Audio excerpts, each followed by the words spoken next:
Bonjour à tous, j'espère que vous allez bien. On se retrouve aujourd'hui pour une vidéo installation d'une plutôt grosse salle home cinéma. Donc c'est un projet qui est arrivé à son terme. On va vous montrer des photos de l'avancement des travaux au cours de la vidéo et vous verrez donc en fin de vidéo l'avant-après avec une description de tous les produits. Et du coup là, comme vous pouvez le voir, hein, tout est derrière. Donc je m'enlève un petit peu. Donc vous voyez, il y a du matos. Donc aujourd'hui, donc ça va être l'installation de tout ça. Je pense que ça va se faire sur 2 jours. Et on va vous filmer un petit peu tout ça. On va vous en filmer une bonne partie de l'avancée de l'installation. La pièce se situe au fond, là-bas. Et on va déjà faire un petit plan de la pièce sans le matériel installé. Et après, on vous fera un plan final avec tout installé comme il faut partout. Donc vidéoprojecteur, ampli home cinéma, ampli de puissance, des enceintes encastrées, caisson de basse, toile de projection bien sûr, enfin vraiment la totale. Voilà, bah écoutez, moi je commence le déballage, l'installation des enceintes. On va vous filmer tout ça, ne vous en faites pas. Et à la fin, je le redis encore une fois, à la fin, on va faire un petit point sur tout le matériel qui a été installé. Et on vous mettra des petites photos de l'avancée des travaux. Là, tous les câbles ont déjà été passés en avance dans les murs, les câbles HP. Donc voilà, là, c'est vraiment l'installation qui commence. Allez, c'est parti!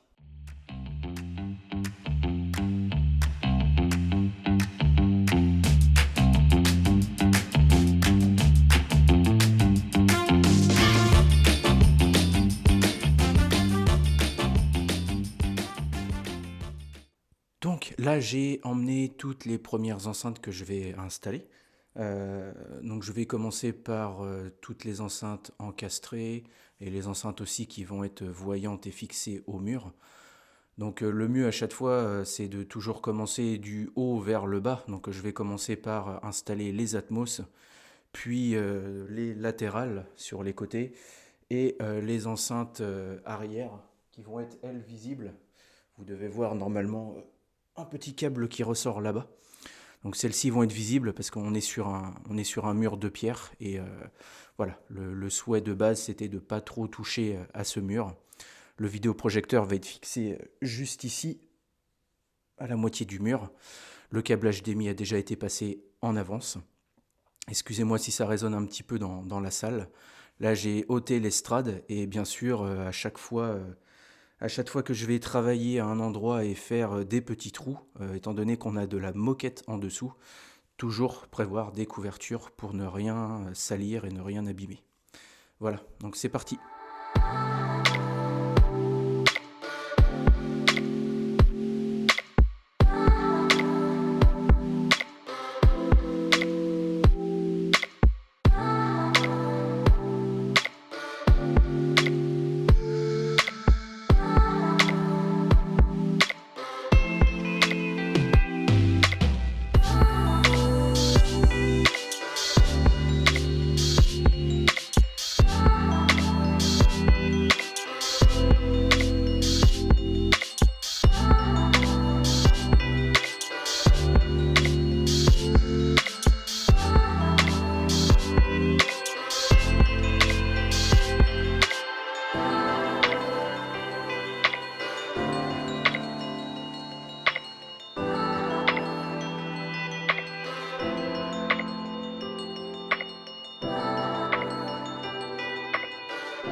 Pour le support vidéoprojecteur, nous avons fait quelque chose sur mesure avec du bois très rigide pour une grande résistance.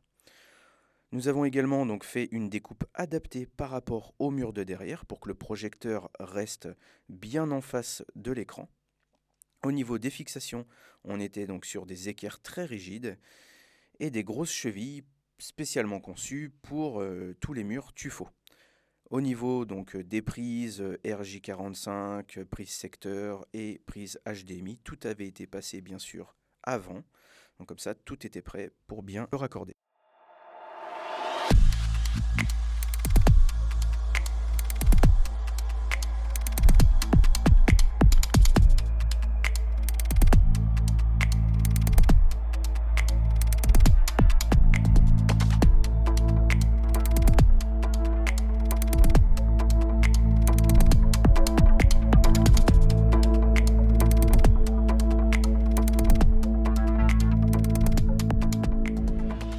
Me revoilà. Là, tout ce qui est au niveau des enceintes, c'est fini. Donc les 4 Atmos au plafond, les 3 enceintes devant moi, 2 enceintes latérales ici, 2 arrière, vous en voyez une, et donc le support vidéoprojecteur avec le vidéoprojecteur. Donc ça avance plutôt pas mal. Maintenant, il va rester à fixer l'écran à l'avant, tout ce qui va être les électroniques, préparer les câbles. Le câble XLR pour le caisson de basse est passé aussi, et donc on va mettre en place tout ça, faire un petit peu de nettoyage. Et puis à la toute fin, ça sera la préparation des 8 sièges de cinéma. On vous montrera tout ça, bien entendu. Allez, à toutes!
Nous voici maintenant sur le montage des sièges, donc avec fixation des pieds.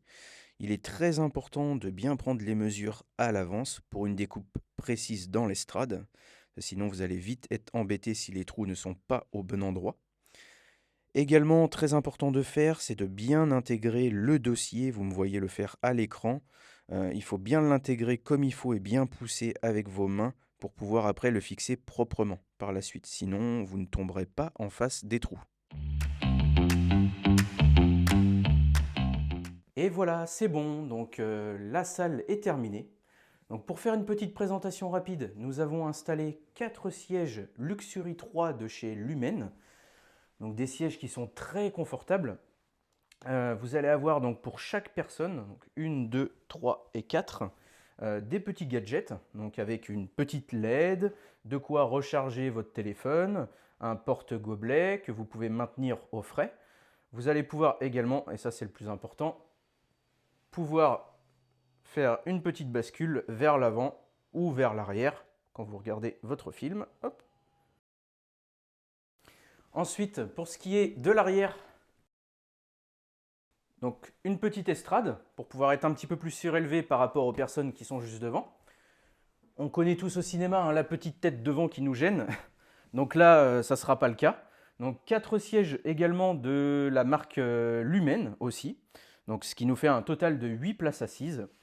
Au niveau du vidéoprojecteur, on va être sur un Sony, le 790. Donc un excellent modèle de chez Sony qui maintenant ne se fait plus. On va avoir donc 2 enceintes Dali Phasonsat pour les arrières back. Au niveau des latérales, on va avoir 2 H60, donc des enceintes encastrées. Elles sont un petit peu basses par rapport à ce que l'on fait d'habitude. Donc normalement, c'est bien de les mettre un petit peu plus haut, mais là, nous n'avions pas le choix. il fallait vraiment pas qu'on se prenne sur toute cette partie-là du mur. Voilà, et pour ce qui est des Atmos, donc on va avoir 4 DALI Phase On-Sat également. Là, on s'est fié par rapport, on s'est adapté par rapport à la pièce, parce que comme vous pouvez le voir, la pièce est en V. Donc l'écartement entre les Atmos devrait être un petit peu plus écarté habituellement. Là, elles sont un petit peu plus rapprochées, mais elles sont dirigeables, donc on a pu les orienter légèrement. Donc on a fait au mieux par rapport à la pièce, et sachant qu'on ne pouvait vraiment pas se piquer sur ce mur-là. On va maintenant passer à l'avant. On est sur un cadre fixe transsonore, donc acoustique. En fait, ça vous permet de faire passer le son quand vous avez des enceintes derrière. Donc là, en l'occurrence, nous avons 3 enceintes de chez DALI, donc des M375. Donc la centrale, hop, la droite et la gauche. Et donc le cadre acoustique permet de faire passer le son à travers, sans aucun souci. Au niveau du caisson de basse, on est sur un REL, le HT 1510. Donc un excellent caisson pour le home cinéma de la gamme HT qui est prévu vraiment spécifiquement pour. Donc au niveau des électroniques, on va commencer par le bas. Donc je vous rappelle qu'on est sur une configuration de 7.1.4. Donc nous allons avoir 2 amplis de puissance Marantz. Le premier, c'est lui qui est tout en dessous, donc c'est le MM8077, donc un ampli 7 canaux. Et on va retrouver un ampli 5 canaux juste au-dessus, le MM7055. Juste au-dessus après, donc nous allons avoir le Trinov Altitude 16, donc qui est donc le processeur. C'est le cerveau de l'installation et c'est grâce à lui qu'on a pu réaliser une correction acoustique Trinov, donc une des plus élaborées sur le marché. Donc la différence entre l'écoute avant et après, ça n'a clairement rien à voir. La calibration Trinov va vraiment pouvoir vous permettre de calibrer votre matériel au mieux par rapport à votre pièce d'écoute. Donc ça permet de rattraper énormément de choses, de corriger énormément de choses et de pouvoir avoir un impact quand vous regardez un film qui est vraiment très impressionnant. Juste au-dessus, donc on va avoir une source, donc le Panasonic UB9000, donc le haut de gamme de chez Panasonic, et un petit lecteur multimédia juste au-dessus. Également, donc toute cette électronique-là est installée donc sur du Nordstone, donc du Spider, donc en version bambou. Donc c'est très pratique, c'est des petits meubles que vous pouvez empiler en fonction des électroniques que vous avez. Et voilà pour la petite présentation de toute la pièce. Donc maintenant, il ne reste plus qu'à se mettre une petite démo pour voir si tout fonctionne bien. La partie la plus pénible du travail. Mais bon, il faut passer par là. Bon, bah sur ce, je vous dis à la fois prochaine. N'hésitez pas à mettre un petit like, à commenter, à partager la vidéo et à vous abonner. Et moi, je vous dis à la prochaine.